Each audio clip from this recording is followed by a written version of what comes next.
¿Qué tal? Muy buenas tardes, ¿cómo están? Bienvenidos. Hoy es jueves, así que toca hablar de salud, pero toca también hablar de literatura. Con este libro vamos a viajar en España, vamos a viajar en el espacio, pero vamos a viajar en el tiempo. Nos vamos a ir al Madrid de la posguerra y lo vamos a hacer con Juan Pedro Cosano, que es el autor de este libro, del abogado de Rojos. Juan Pedro, ¿qué tal? Muy buenas tardes, ¿cómo está?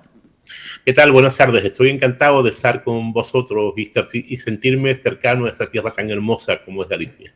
Juan Pedro ha estado escuchando todo el informativo de Televigo y nos estaba envidiando el paisaje y el agua.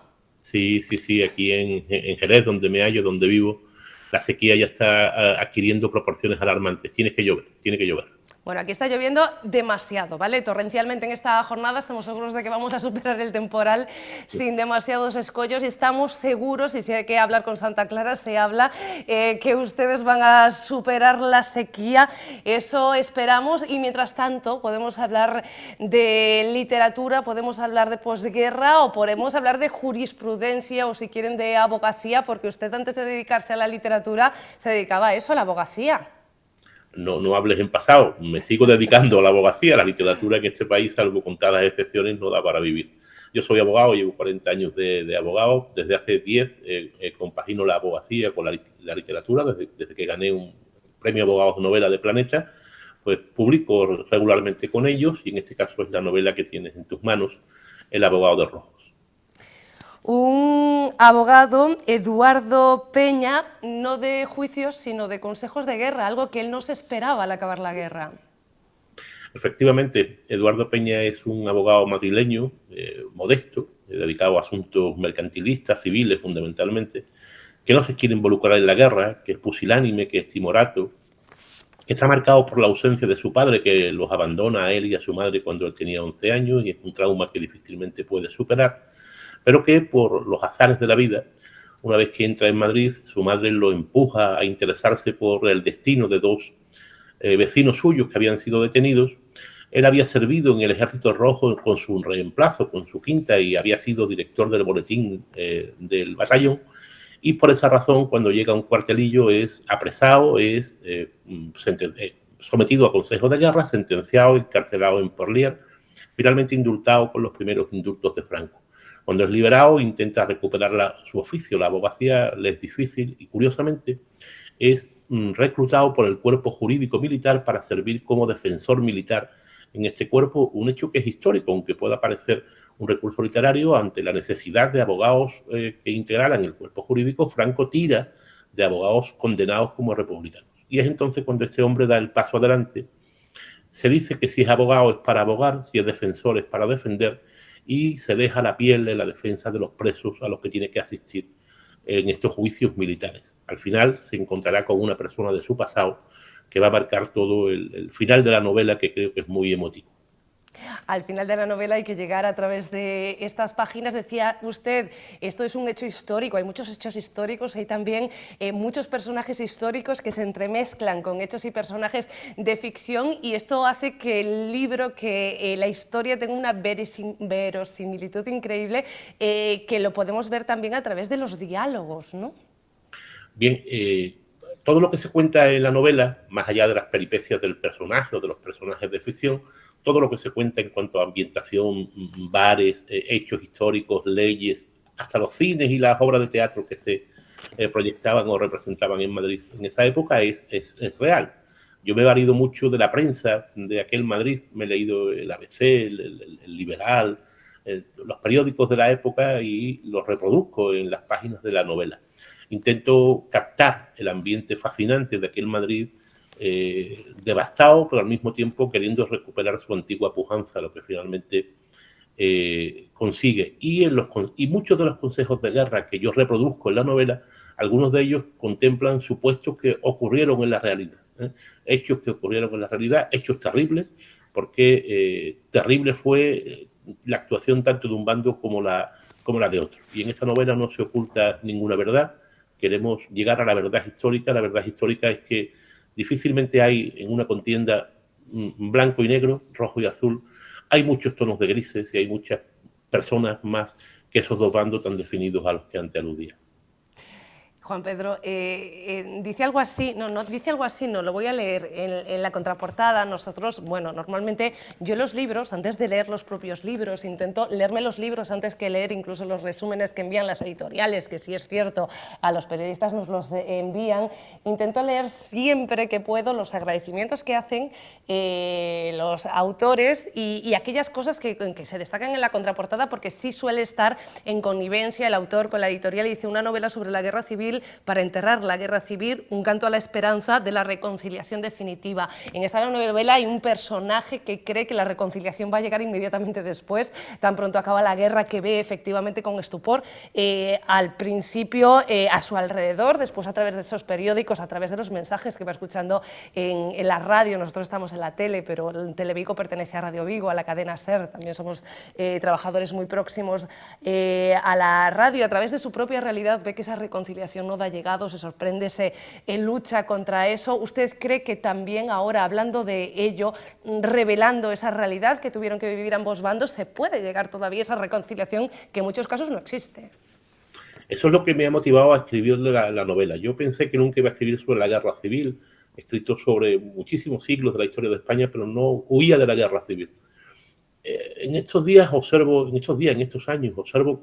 con desolación cómo se quiere resucitar aquello de las dos Españas, cómo se quieren traer a colación antiguas banderas, abrir antiguas trincheras, reabrir heridas que ya deberían estar cicatrizadas, obtener rédito político del drama que sufrió España hace casi 90 años.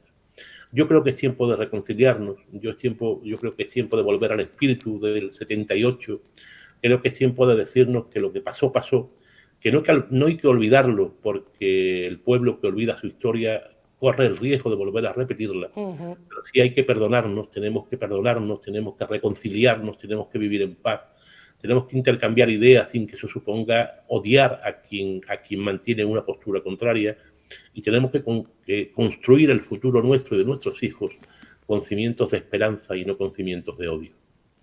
Juan Pedro, por cierto, la última, que hoy tengo muy poquito tiempo y me da mucha rabia porque este libro es muy interesante, aunque el protagonista es un hombre, hay la presencia de tres mujeres fuertes, tres mujeres muy importantes, no solamente en la novela, sino también para la figura de este protagonista. La mujer es siempre un personaje principalísimo en mis novelas, no en vano, es el 50% de la humanidad y es la que genera la vida y la que nos da la vida, ¿no? Hay tres mujeres que van a marcar la vida de Eduardo Peña, el protagonista, y la madre de Eduardo Peña, que simboliza a todas las madres españolas que fueron las que realmente sacaron adelante España en aquel tiempo trágico. Fueron ellas las que sacaron adelante las familias, a sus hijos, cuando el marido estaba en la trinchera, cuando el marido estaba preso o cuando el marido estaba muerto. En la novela hay mucho de homenaje a las mujeres españolas. Juan Pedro Cosano, el abogado de Rojos, editorial Espasa. Mientras él se lo piensa y se viene a disfrutar de la lluvia aquí a Galicia y a presentar este libro, ustedes lo pueden ir leyendo para recibir esa firma esperada. Nosotros lo invitamos a venir a Plató cuando se venga a Vigo. Muchísimas gracias, de verdad. Gracias a vosotros, un fuerte abrazo. Y que deje de llover y llueva aquí. A ver si es cierto, un abrazo. Bueno, aquí que llueva, pero que de forma moderada, que es lo que necesitamos, y sobre todo sin este viento intenso que está provocando incidencias. Empezamos desde ya a hablar de salud y empezamos trasladándonos al plató de la Guía de la Salud con Leticia Francisco. Clínica Dental Torres patrocina esta sección.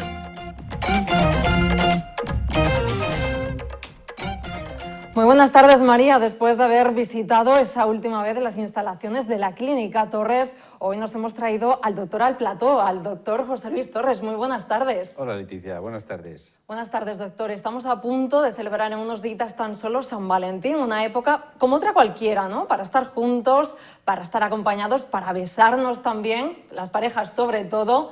Pero aprovechamos San Valentín y también una buena época para quizá revisar un poquito esa salud bucodental. Correcto. Yo creo que debemos hacer hincapié siempre en esa salud. Mira, sin ir más lejos, esta semana tuvimos un paciente joven, relativamente joven, en la edad, digamos, intermedia, y traía un problema bucal bastante importante, lo cual limitaba todas las relaciones, sea la relación de pareja, familiar, la relación con los hijos e incluso la relación laboral o social. Esas bocas que están condicionadas por un problema, digamos, medio o grave, limitan mucho todo, limitan la relación más elemental que un ser humano puede tener. Yo creo que eso es una base para tener en cuenta, y ahora que se acerca para la semana el día de San Valentín, pues tener en cuenta que lo que hay que mejorar es esas relaciones, digamos, personales, en el ámbito de la familia, en el ámbito de pareja o en el ámbito social, que es el medio más bonito que hay.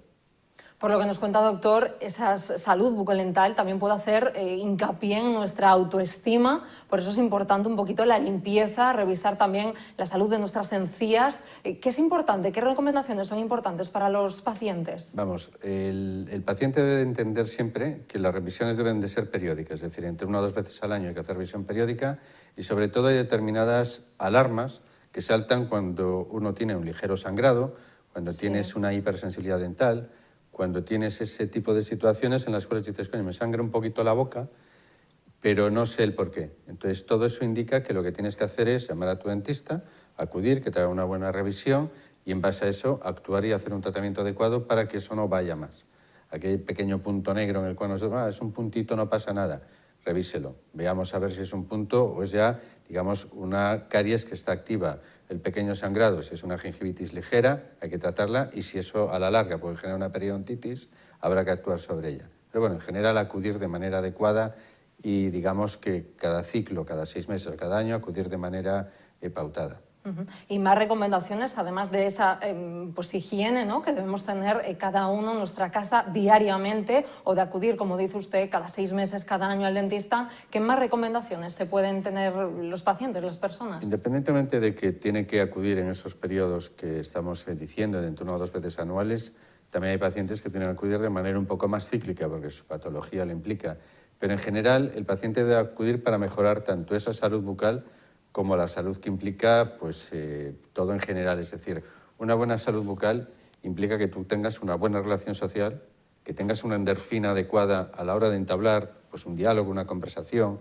Esa endorfina es salud, porque es lo que buscamos todos. Es decir, no solamente es la belleza estética, sino que también es la belleza, digamos, interna, la que tú no ves y al final que te interactúa directamente con otra persona.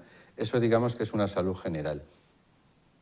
Y que nos da también seguridad en nosotros mismos. Correcto, y la seguridad al final viene dada, pues eso, porque tú te encuentras en todos los sentidos. Es decir, la salud bucal es salud bucal, salud estética, que no solamente implica la dental, sino que también es la salud labial, la salud facial, y todo eso implica que tú tengas un aspecto adecuado para establecer una buena relación social con los demás. Y que eso ya vuelvo a repetir, que esa parte, digamos, de las empatías de las personas no solamente sean por la parte física, sino que también haya una comunicación correcta y que el paciente nunca vea que hay un rechazo social o un rechazo, digamos, de interlocutores porque tu boca no tiene ese aspecto que tú quieres o esa, digamos, ese cuidado, esa halitosis, muchas veces condicionada tanto por el factor bucal, el factor también laringe a nivel de garganta y el factor estomacal, pero fundamentalmente es el factor bucal que hay que cuidarlo mucho para que eso no provoque, digamos, ese rechazo, sino que el paciente se sienta o la persona que interactúa se sienta cómodo en todas las facetas de su vida.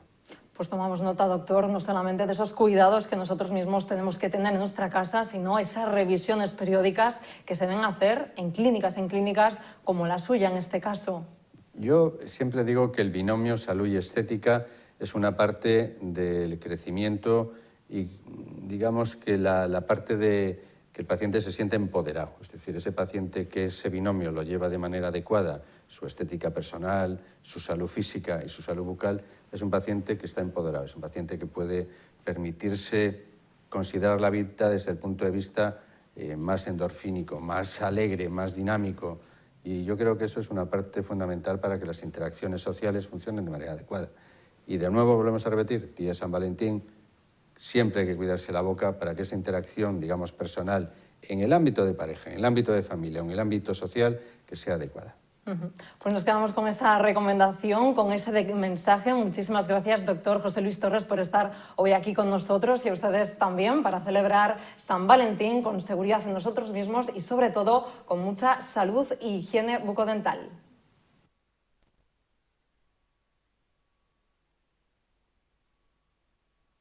Seguimos hablando de salud y saludamos a Román Rodríguez. Y Román, ¿qué tal? Muy buenas tardes. Muy buenas tardes. He hecho los ejercicios, he notado mejoría, pero mejor de ello nos vas a hablar tú, porque vamos a seguir hablando hoy del linfedema y luego vamos a hablar de cómo son estas mejorías, pero primero de los tipos de tratamientos que podemos tener.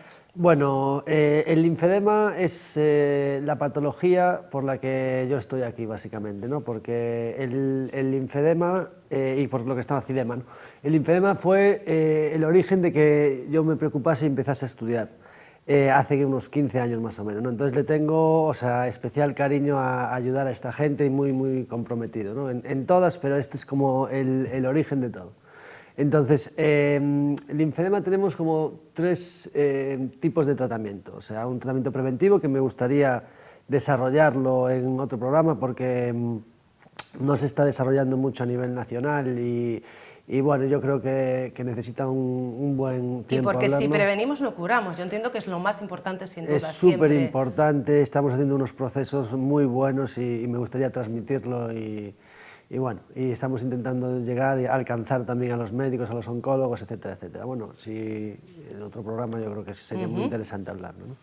Después tenemos el tratamiento de intensivo, que es intentar reducir lo máximo posible en el mínimo tiempo, ¿vale? Entonces, nosotros estamos consiguiendo unos resultados muy buenos, incluso reducir una elefantiasis de 20 centímetros en 4 horas, una semana. Ese sería... ¿En serio? Sí, lo máximo que hemos tardado en hacer la reducción sería una semana, ¿no?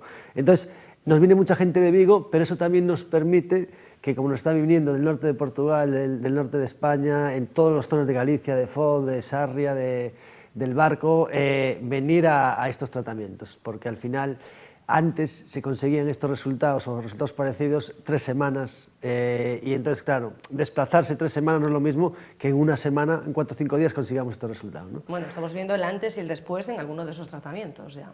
Sí. Y por último, el de mantenimiento, que es mantener el brazo, después del intensivo se pasa al mantenimiento, o algunos no necesitan el intensivo y simplemente pues mantener los resultados o mantener el brazo en el mejor estadio posible con una periodicidad de una vez al mes. Con esto lo conseguimos una vez al mes, ¿no? Nos mantenemos simplemente con una vez al mes. Sí. Bueno, entiendo que para saber qué tipo de tratamiento y para elegir el mejor tratamiento debe ser muy importante que vosotros evaluéis primero a la persona, ¿no? Sí, la valoración que hacemos en Cidema tiene una importancia capital, ¿no? Para empezar, es una valoración que es gratuita, que nosotros hacemos una valoración, no hacemos un diagnóstico siempre lo tienen que hacer los médicos, yo siempre incido mucho eso, pero nosotros hacemos un prediagnóstico, en este caso los pacientes que vienen con linfedema, el 90-95 ya vienen diagnosticados, por lo tanto, ¿en qué consiste si viene un paciente con linfedema? Nosotros disponemos de un ecógrafo, ¿vale? que lo utiliza el cirujano vascular para hacer ese screening, esa diferenciación de si es linfedema, flevedema, etcétera, etcétera, además de si no hay una patología asociada grave que no podemos nosotros tratar, pero nosotros lo utilizamos también en esta evaluación. ¿Por qué? Porque hacemos primero una anamnesis, que es una serie de preguntas, y después hacemos una exploración con una palpación de la pierna o el brazo, con un razonamiento clínico que es muy importante, cómo fue, por qué empezó, etcétera, etcétera, y a mayores usamos este ecógrafo para ver cómo está un poquito por dentro, ¿no? Si hay edema, porque el linfedema es mucho más complicado que hasta lo que se está haciendo ahora, ¿no? Hay muchos linfedemas que... Está mal la palabra a veces, ¿no? Que no tienen edema de linfa. Linfoedema, ¿no? Pues no tienen edema. A veces es una grasa patológica que se crea ahí, tiene una fibrosis, una inflamación, etcétera, etcétera, ¿no? Entonces, con este ecógrafo nosotros lo que vamos a hacer, entre las preguntas, la exploración, la anamnesis y este ecógrafo, intentar afinar lo más posible cuánto nos va a durar ese tratamiento intensivo, o haremos un tratamiento intensivo o uno de mantenimiento, ¿no? Al final en salud no lo puedes saber al 100%, pero cada vez estamos desarrollando más técnicas ahí en Cidema para afinar lo más posible, tanto a los pacientes que sean de Vigo como a los que vienen de fuera, decirle, creo que en 2 o 3 días, con 3 horitas, somos capaces de conseguir los resultados. Román, pues mira, para los que nos estén viendo que sean de Vigo o no, que no te he preguntado en qué consiste y cómo se realiza más o menos. Pues el tratamiento es un tratamiento holístico multi-interdisciplinar, es decir, nosotros tenemos un gran equipo y a mayores, pues a 2 o 3 concretamente personas en España que son las mejores para mí en sus especialidades, tanto en nutrición como en psicología, como el fisio, que es el maestro mío que está en Madrid, que también trabajan con nosotros, ¿no? Pero cuando llega el paciente, lo primero es el cirujano vascular, que siempre es el primero que hace ese screening, ¿no? de que hablé antes, y a mayores nos da muchísima información sobre después dónde atacar esa grasa, dónde hay líquido, no hay líquido, hay fibrosis, no hay fibrosis, ¿no? Hace un análisis pormenorizado. Y después empezamos nuestro tratamiento. Consta de drenaje linfático de Godoy, que somos los únicos que lo hacen en Galicia, desde muchos tipos de vendajes, de corta, de larga, movilizadores para ver si hay fibrosis o no, tecnología MULMI, o sea, que es el Deep Link, ondas de choque, etcétera, etcétera, una sala de ejercicios, una sala de actividades ocupacionales, una monitorización con fotos y mediciones, la psicología, la nutrición. Para que las cosas funcionen tienen que estar efectivamente armadas de un equipo multidisciplinar que conste de todas estas cuestiones. A ver, que ya me has dicho que hay resultados absolutamente inesperados para el común de la población que puede sufrir este tipo de linfedemas. Pero cuéntame, ¿cuál sería más o menos el resultado esperado de cada tratamiento? Pues en el preventivo, lógicamente, intentar controlar para que no se desarrolle el Correcto. linfedema, ¿no? En el intensivo, máxima reducción en menor tiempo, y en el de mantenimiento, mantener estos resultados, o aquellos pacientes que después de ir a la seguridad social que hacen su tratamiento, mantenerle los resultados durante un año que vuelven a ir, ¿no? Entonces, sí, es una maravilla. A mí sí que cada vez nos entran más linfedemas, cada vez están más contentos los linfedemas. Las personas ya nos paran a veces por la calle y nos dicen: Román, mira cómo tengo el brazo, mira qué bien lo tengo, mira qué tal. Entonces, es una alegría, María, ver cómo estamos ayudando y lo felices que estos pacientes. El otro día me pasó un ejemplo. No era paciente de linfedema, pero era de la otra patología que tenemos, ¿no? Para mí está ya, es decir, ya terminó el tratamiento, ¿no? Y entonces yo le voy a decir que ya le dábamos el alta, es un posquirúrgico, ¿no? No se quiere ir. No se quiere ir. Y me dice, y viene de Oporto, ¿no? Y me dice, aparte a mí no me dice nada, pero me vienen los compañeros y me dicen: Román, que está toda triste porque dice que que le das el alta y ella quiere venir. Y yo, hombre, pero... ¿A mantenimiento? Si quieres, sí, pero al ser un linfedema posquirúrgico no es linfedema, no es la otra patología. Yo para mí ya está. Y entonces vuelvo a hablar con ella. Y yo, ¿pero qué pasó? No, es que yo estoy aquí increíble, me va fenomenal, no puedo venir. Y yo, sí, puedes venir, pero yo tengo que ser honesto y para mí estás ya fenomenal. Y ella, ¿pero puedo venir o no? Y yo, hombre, lógicamente, nosotros encantados de tener, pues yo quiero venir una vez al mes a drenarme. Bueno, pues, ustedes pueden ir cuando quieran porque saben que aquí enseguida aparecerá toda la información del linfedema y de cidema en este caso. Pueden pedir información, pueden acudir a la clínica, aquí tienen toda la dirección de contacto, pero además es que es Román el que viene una vez al mes también a Plató a explicarnos todos los tratamientos que hacen y cómo contactar con ellos, en este caso el segundo jueves de cada mes. Hasta cuando me despido, Román, muchísimas gracias. Muchísimas gracias, y eso, a todos que vengan a hacer una valoración, es gratuita, donde le vamos a dar toda la información, y con esta valoración y esta exploración vamos a decirle el mejor tratamiento que creemos que le va a venir a ese paciente, ¿no? Muchas gracias, María. Gracias. Y antes de saludar a Marcos Fernández, que enseguida vendrá también a este plató, saben que este martes nos quedábamos seriamente preocupados por lo que nos explicaba la concejala de Bienestar Social. Nos decía, seguramente ustedes que son espectadores y espectadoras asiduos, estaban presentes, nos explicaban que en el Concello de Vigo había habido múltiples denuncias de diferentes ciudadanos, familiares de usuarios de la residencia de mayores de Bembrive, preocupados por el bienestar de sus familiares. En paralelo, los sindicatos denunciaban la situación de los trabajadores y del ratio trabajador-usuario que había en la residencia, y que esto estaría también afectando a los usuarios de esta residencia. Pues bien, hemos estado siguiendo el caso. Desde la Consellería de Política Social explicaban a Radio Vigo en las últimas horas, ante las denuncias de familiares y sindicatos, también de la concejala de Benestar Social de Vigo, que desde el Servicio de Inspección de la Xunta se visitó la residencia de Bembrive la semana pasada y que se había realizado una inspección anterior en el mes de junio y que en ninguna de las dos visitas se encontraron incumplimientos de la normativa. Pero desde Comisiones Obreras, la responsable de la Federación de Sanidad, Iria Estevez, pone en duda la mayor. No, é imposible que diga que todo está correctamente, é que é imposible. Ademais, é que é un centro no que hai representación legal dos traballadores e non se puxeron en contacto en ningún momento con eles.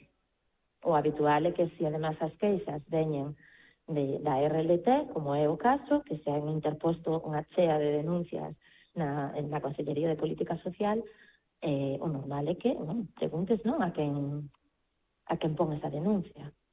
Desde la Consellería aseguran que se comprobó que se cumple con el ratio de personal, que la comida es adecuada, que los menús cuentan con supervisión médica y que existen distintas dietas en función de las necesidades de los residentes. Todas las cuestiones que han denunciado y que siguen denunciando los propios trabajadores del centro. A maiores sumaselle unha falta de organización moi grande, unha falta de organización que fai que os residentes pasen horas mortas nos pasillos, en vixiancias, sen que os leven a ningún comedor, nin salón onde podan estar facendo algún tipo de actividade.